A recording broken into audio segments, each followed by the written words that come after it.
What's up? What's up? It's your boy Kojo here. This video is for my Patreon subscribers, and at some point it will be on YouTube. But we're going to be talking about what type of help you will need when you are a neurodivergent person. So if you all are unfamiliar with my videos as it relates to talking about neurodiversity and accommodations, my whole thing is that every single neurodivergent person will need some sort of accommodation, will need some sort of help to thrive in life. I'm talking about getting out of survival mode. I'm talking about living your best life. You're going to need some type of external support, and figuring out what support you need and getting that support is the key thing here. And also, by the way, this is a car video. I don't think I made a car video all year, so I'm excited to see how well this video does, or if the community likes it. If y'all like it, then I love it. If you don't, then maybe we'll try a car video in the daytime and see if that resonates with the people. But I'm gonna give the people what they want. So we'll see if this car video at night here in Los Angeles will get the job done. But let's talk about the support that you will need as a neurodivergent person. So I'll start with me.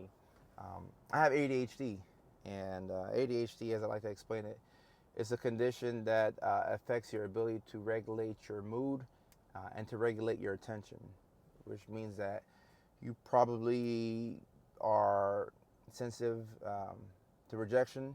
You don't like it, you do your best to avoid it, and you take things personally. You feel things intensely. At the same time, you struggle to regulate your attention. So that's not, oh, I can't focus. It's more so, oh, I can't focus on the thing that I have to focus on at the time that I have to focus on that thing. In other words, this is the person who waits until 11:37 to turn in a discussion board post that's due at midnight. That's a classic example I give. And that person was me in school. So I know this, on a personal level. And also with autism as well, you could struggle with those same two things. Struggling to regulate your mood and also struggling to regulate your attention. When you can't do this, you might catch yourself being on that roller coaster of emotions where on any given day, there's no telling what's going to happen to throw off your mood. And it's the small things, as we know, that can make a big difference in terms of how well your day goes and how productive you're able to be. And knowing yourself is key. Now, people will ask me questions like, oh, I have ADHD, OCD, BPD, blah, blah. How do I do X, Y, and Z? And I would say it's important to know how these conditions affect you. So let's say you have ADHD and autism. I'm trying to make an example here. If you have ADHD and autism, all right, cool. We have ADHD and autism. How do these two conditions affect you? Do you struggle with sensory issues a lot? Is it hard for you to get things done? Is it harder for you to start something, or is it harder for you to complete something, or is it hard for you to do both of those things? You see what I'm saying? So it's important to know how these conditions affect you. Because when you have that insight into yourself, you'll know what help to go out and get. And I worked with this doctor when I first started working with autistic kids. He's been working in that field for over 40 years, and this is my mentor. And when I first started working with him, I asked him a question. I said, hey, Dr. C, you've been practicing as a psychiatrist for over 40 years. What's the biggest takeaway that you've learned? What's the biggest lesson that you've learned? And to my amazement, his response was, the biggest thing that I've learned is realizing and recognizing how difficult it is to ask for and to accept help, especially as an adult. It's embarrassing to ask for help as an adult. Now, when you're a kid, this is why I think kids do so much better. Because you got parents who are forcing you to get up and go to school. You gotta go to school this time. You have to do your extracurricular activities at a certain time. Everything is laid out for you as a kid. But as an adult, we can be 2-3 years behind on taxes. Things pile up quickly. And before you know it, you're having to, pay the consequences of all the things that you did do, or the things that you weren't able to get done. It can leave you in the wicked cycle of having to always play that catch-up game, which is a game that I often play. And if we're being completely transparent, I'm still playing the catch-up game, in some aspects, in some areas of my life. But like my mentor said, it's very difficult to be an adult and to need help. But like I said, when you're neurodivergent, you're going to need some type of external support. And probably the best way of describing this is by using autism by itself as an example. So with autism, you have the different levels, level 1, 2, and 3. Somebody who is, level 1 on the spectrum is a bit more independent. They can make their needs known, easier than, those who are level 2 or level 3. Once you get to level 3, that's where we see individuals who are, nonverbal, and they often communicate by pointing at things and gesturing. And I think it's easy to see how somebody could struggle with communicating when you're level 3. But even if you're level 1, it's going to be hard to speak up for yourself. You may not have the social skills to make your needs known. You might struggle to articulate what you need, or even, be able to state what you're feeling or how you're feeling at any given, moment in time. So we're all going to need some type of support. And for the people that you see, for example, people see me and they're like, "Oh, Kojo, you're so productive. You make a lot of videos. Like, how are you able to get videos done? And, how are you able to see patients? Like, how do you do all this stuff?" And I reply at the same time every time. I say, "Hey, I have a system. I got a system that allows me to be productive, and I have a lot of help. I have assistants who help to track, my schedule. They let me know, okay, Kojo, you're running behind on X, Y, and Z. It's time to move on to the next thing. It's time to move on to the next thing."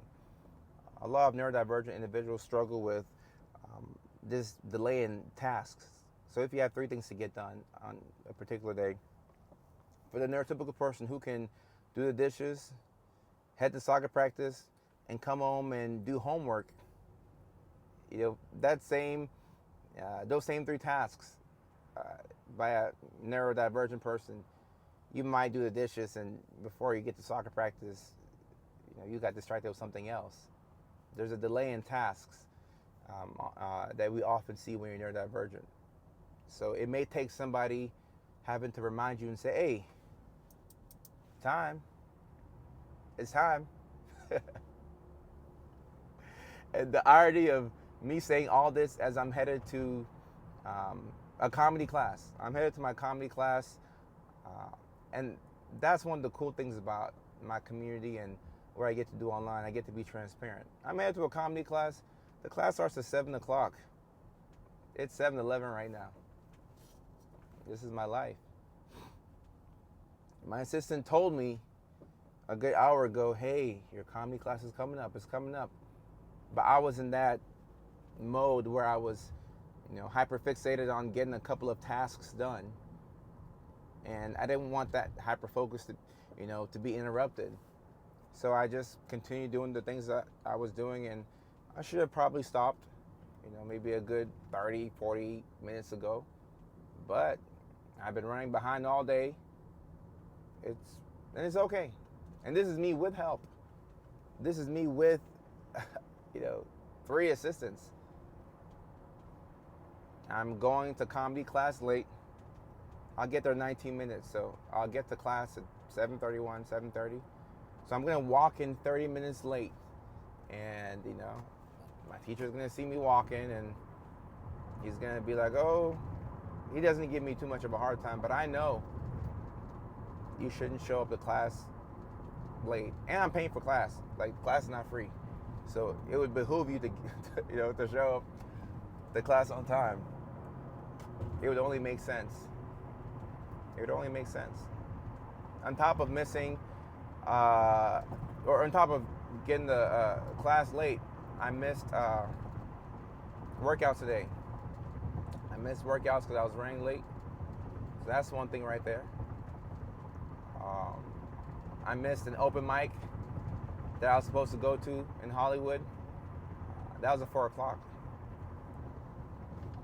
So I missed two key things that I had to do today. And the third big thing that I had to do, I'm going to show up to it late. Hey, and this is me with a system. So you can imagine how chaotic my life was without assistance. How difficult it was to keep my self-esteem up. How difficult it was to feel good about what I'm doing and to feel like I'm productive. And if you find yourself in this situation, it's important to, first of all, eliminate the shame. I gave a talk at the ADHD International Conference a couple days ago, last week Saturday, and I talked about eliminating shame. So like on a day like today, I didn't get a lot of key tasks done, but I also was productive in other areas. So eliminate the shame, don't be too hard on myself. At the same time, work on the system, implement a system that accounts for my deficiencies, or a system that accounts for the ways that I'm impacted by my mental health conditions. So I know I have ADHD. I know timeliness is something I struggle with. I know that there's a delay in between my tasks. I know that even with a system in place, I'm still running behind to get to certain places and to do certain things. So what do? At the end of the week, I'm gonna audit the week. I sit down with my team and we'll look at each day and talk about what we liked and what we didn't like. And maybe it'll be more helpful for me to be a bit more realistic and understand my limitations within a certain day.